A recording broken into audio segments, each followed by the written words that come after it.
So the city wants to be future ready, and to do that we think we need to work more with nature instead of against it. So things like rain gardens, what you see behind me, is an opportunity to do that. So the city of Cape Canaveral loves to be on the forefront of innovation, and the city also has a lot of challenges that it has to deal with in terms of sea level rise, urban flooding, outdated development practices, and we're really looking for new solutions that can mitigate and adapt to flooding in the 21st century that don't always involve traditional gray infrastructure. We're looking to do things that involve low impact development, green stormwater infrastructure, things that allow rainfall to stay where it falls instead of running off into other areas such as streets where it can flood or into local water bodies where it can add pollutants. So the idea is we're trying to capture the water and we're trying to keep as much as we can and infiltrate it into the ground within the higher areas of the city.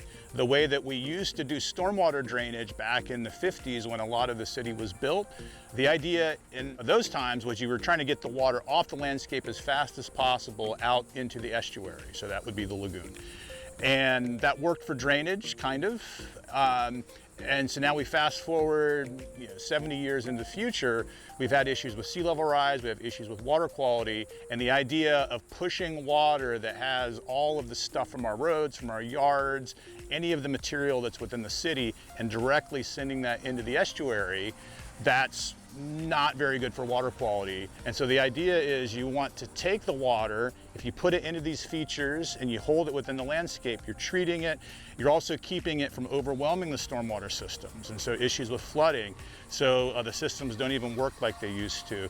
So anywhere that we have an opportunity to put the water into the ground and hold it there, it's going to help with water quality and it's going to help with flooding. And if we can make it beautiful, then that's even more. Cape Canaveral isn't afraid to be a change maker, and to do that you need to get a talented team of experts together to pool resources and understand the problems that you have at hand. So having a team of partners like we've had for this particular project, which was including the city 15 partners, which is the largest grant partnership we've ever had, that has really allowed us to explore a lot of options that can bring in talented individuals from many different sectors.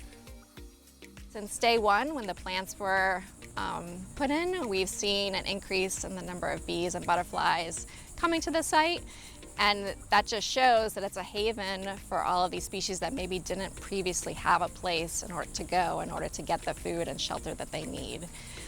So having this rain garden here helps the biodiversity not only within the rain garden but also within the city itself. So it's a haven for all these different species and just helps to show why this type of infrastructure is important for all kinds of species, not only pollinators, but birds, squirrels, everything else that's coming to this area.